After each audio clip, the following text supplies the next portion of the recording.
This has been in my spirit for a very long time, but I'm going to share it now. We question God, and we want to go ahead and question why He is not answering prayers, or He is not working out a certain matter at a certain time. I think many of us, when we get to the kingdom of heaven, we're going to thank God for all the unanswered prayers more than the ones that were answered.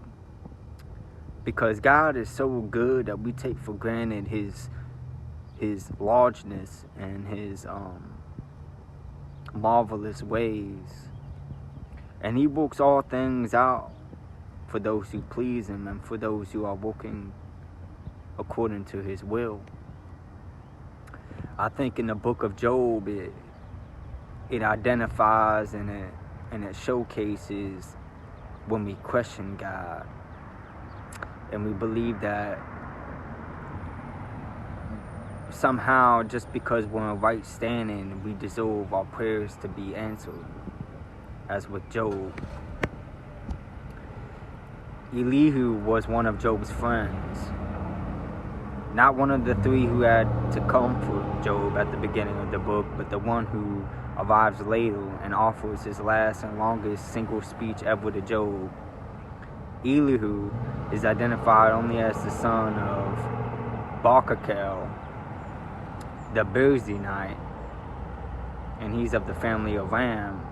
In Job 32:2 states, and in Job 37, verse 37, Elihu offers a response to Job that lifts up the Lord and condemns Job's three friends and rightly confronts Job.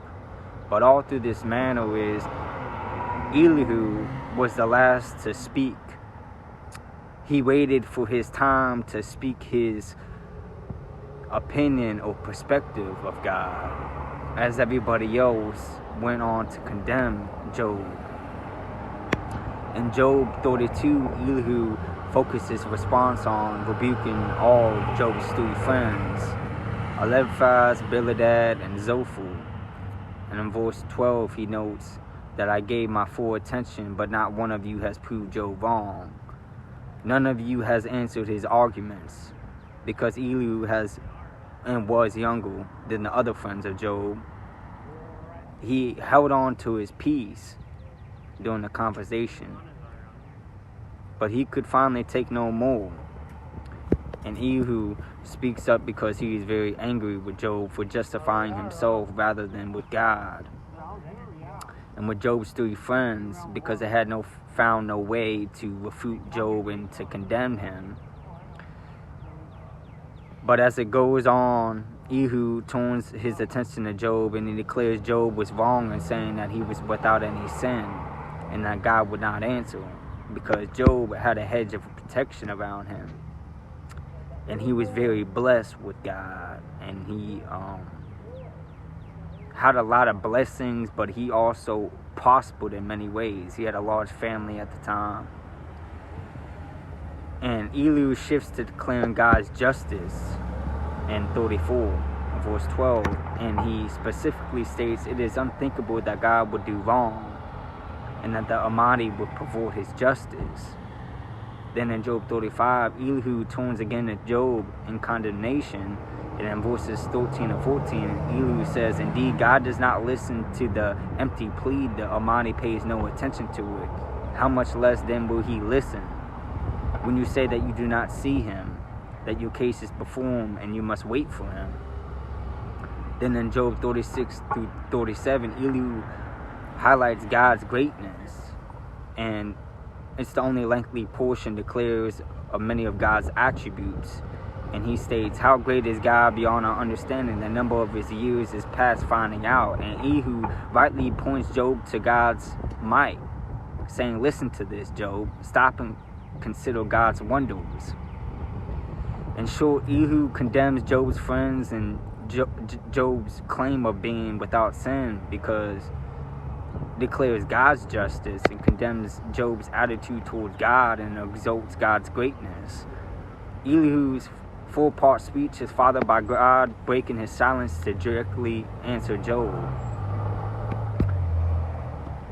And the Lord condemns the three friends, Eliphaz, Bildad, and so forth. But Elihu is not mentioned again after he finishes his speech. Elihu was good at dealing with the real issues of the situation rather than looking at the situation from a human perspective. And he emphasized God and his greatness rather than focus on human response to problems. He responded with respect and allowed others to speak forth before he allowed his own response. And if anything the story tells you is, we're going to thank God 100-fold for all the prayers that were unanswered and all the questions that weren't answered in the time manner that we desire. God is not mortal. He does not have to answer us at all. It is through his love and through his grace, the unmerited favor, and the blood of the Lamb of Jesus Christ, and all of his other ways is why he answers to us. But be thankful for the questions and the unanswered prayers that are not answered. God wants to give you far greater than what you even put into your mind and gather